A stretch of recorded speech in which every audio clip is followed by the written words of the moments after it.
दो तरफा फौजी तसादुम में दीगर ममालिक को शामिल करना भारत की नाक़िस सियासी कोशिश है। फील्ड मार्शल सैयद आसिम मुनीर ने कहा, भारत ऑपरेशन सिंदूर में अपने मुकर्रर करदा फौजी अहदाफ हासिल करने में नाकाम रहा।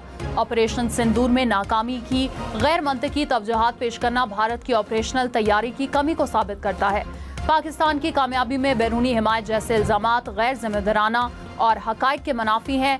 बयानात पाकिस्तान की कामयाबी तस्लीम करने में हिचकिचाहट के अक्कास है। भारत ऑपरेशन बुनियानो मरसूस में पाकिस्तान की कामयाबी तस्लीम करने से गुरेजा है।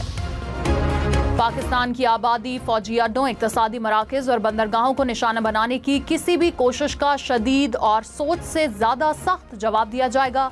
फील्ड मार्शल सैयद आसिम मुनीर का दो टोक पैगाम, कहा किसी भी मुहिम जोई, पाकिस्तान की खुद मुख्तारी और सालमियत को नुकसान पहुंचाने की कोशिश का फौरी जवाब दिया जाएगा। कशीदगी की जिम्मेदारी बसीरत से महरूम भारत पर आयद होगी। भारत खुद मुख्तार एटमी रियासत के खिलाफ इश्तिआल अंगेजी से पैदा मुमकिन तबाहकुन नताइज का अदारा करने में नाकाम रहा। जंगे मीडिया की बयानबाजी या सियासी नारेबाजी से नहीं जीती जाती। जंगे पेशावराना काबिलियत, इदारों की मजबूती और कौमी अज़म से जीती जाती हैं।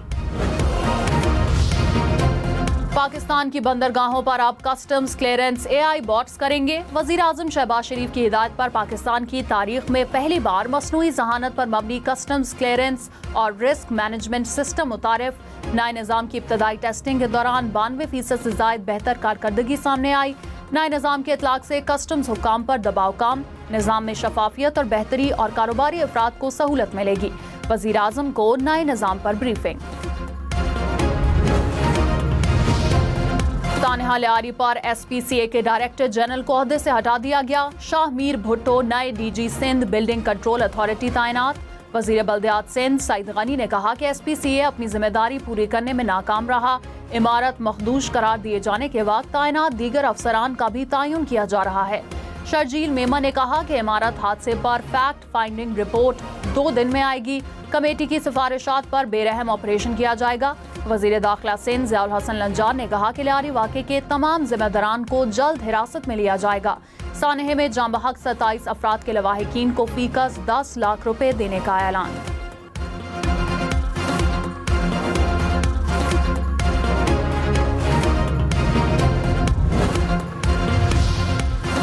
सिंध हुकूमत का खस्ता हाल इमारतें गिराने का फैसला। वजीर बल्दियात सिंध सईद गनी ने कहा कि कराची में 588 इमारतें खतरनाक करार दी गईं।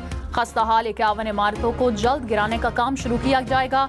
मखदूश इमारतों में मुकीम लोगों को निकालने के लिए भी कार्रवाई जरूरी है। शर्जील मेमन ने कहा कि मखदूश इमारतें खाली करवाने के बाद लोगों को बेयारो मददगार नहीं छोड़ेंगे।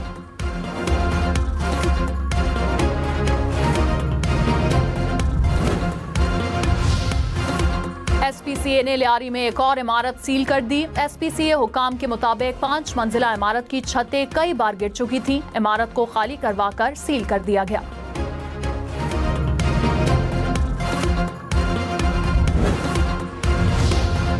मखसूस नशिस्तों पर बहाल 74 अराकीन को तनख्वाहों की मद में करोड़ों रुपए अदा करने का फैसला। कौमी और सूबाई असम्बलियों के अराकीन को मुअत्तली के अरसे की तनख्वाहें मिलेंगी।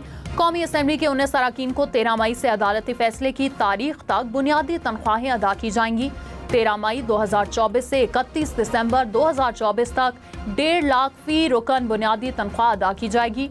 1 जनवरी 2025 से अदालती फैसले तक बढ़ी हुई तनख्वाह के तनासब से बुनियादी तनख्वाह मिलेगी। सूबाई असम्बली के 55 अराकीन को भी असम्बलियों के एक्ट के मुताबिक तनख्वाह मिलेगी।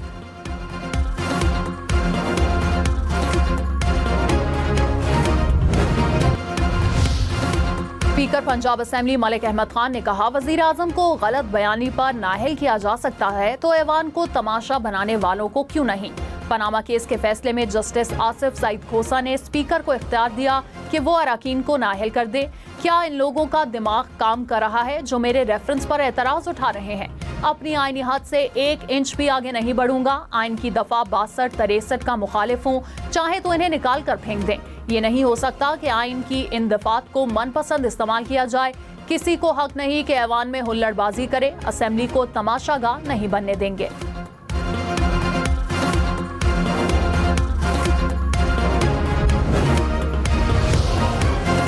वफाकी वजीर कानून आजम नजीर तारड़ ने कहा, स्पीकर के इख्तियारात लामहदूद हैं। इनके पास इख्तियारात वही हैं जो घर के बड़े के पास होते हैं।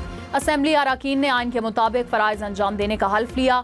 अगर मेंबर हल्फ की पामाली करते हैं तो स्पीकर के पास इख्तियारात है कि किसी भी मेंबर को मुअत्तल कर सकें। हुकूमती अरकान भी जहां लाइन क्रॉस करेंगे तो इसी तरह स्पीकर गैर जानिबदारी का सबूत देंगे। वजीर दाखिला मोहसिन नकवी ने कहा, स्मगलिंग पर काफी हद तक काबू पा लिया। कराची में सेफ सिटी मंसूबा मुकम्मल हो गया तो जराइम की शरह नीचे आ जाएगी। कारोबारी बरादरी के मसाइल हल करेंगे। सेहतमंद कराची होगा तो मुल्क भी सेहतमंद होगा। कराची में चैम्बर ऑफ कॉमर्स की तकरीब से खिताब में मजीद कहा कि ओमान में भी पाकिस्तानियों के वीजे का मामला हल कराया। कुवैत ने 19 साल बाद पाकिस्तानियों के वीजे खोले। आइंदा 2-3 साल में पाकिस्तानी पासपोर्ट की रैंकिंग में नुमाया इजाफा होगा।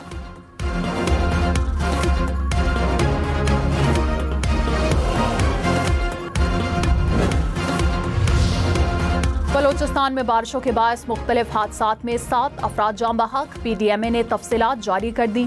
सैलाबी सूरत हाल से 22 घरों को जुज़वी नुकसान पहुंचा। 5 मकानात मुकम्मल तबाह। हर पार्कर में सैर के लिए गए 12 सयाह सैलाबी रैले में फंस गए। 11 को बचा लिया गया, एक डूब कर जान बहक हो गया। सवाबी में तूफानी बारिश के बायस लैंडस्लाइडिंग। पंजाब और खैबर पख्तूनख्वा के मुख्तलिफ इलाकों में मानसून बारिशें। चकवाल, तलागंग और शेखुपुरा के मुख्तलिफ इलाकों में मूसलाधार बारिश के बाद पानी जमा। मरी में भी बादल बरस पड़े। इस्लामाबाद, रावलपिंडी में अगले चंद घंटों में गरज चमक के साथ बारिश का इम्कान। सवात, मानसहरा, एबटाबाद और कश्मीर में भी तेज बारिश होगी। मुल्क भर में 10 जुलाई तक बारिशों और सैलाबी सूरत हाल की पेशगोई। नदी नालों और दरियाओं में तुग़यानी का खतरा।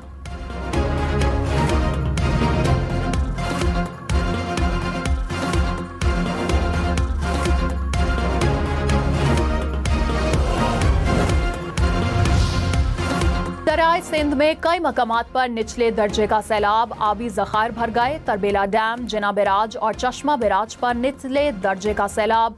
गुड्डू बैराज के मकाम पर पानी की सतह में मुसलसल इजाफा। दरियाए काबुल में वर्सिक के मकाम पर निचले दर्जे का सैलाब। कसूर के मकाम पर दरियाए सतलज में पानी की सतह में इजाफा।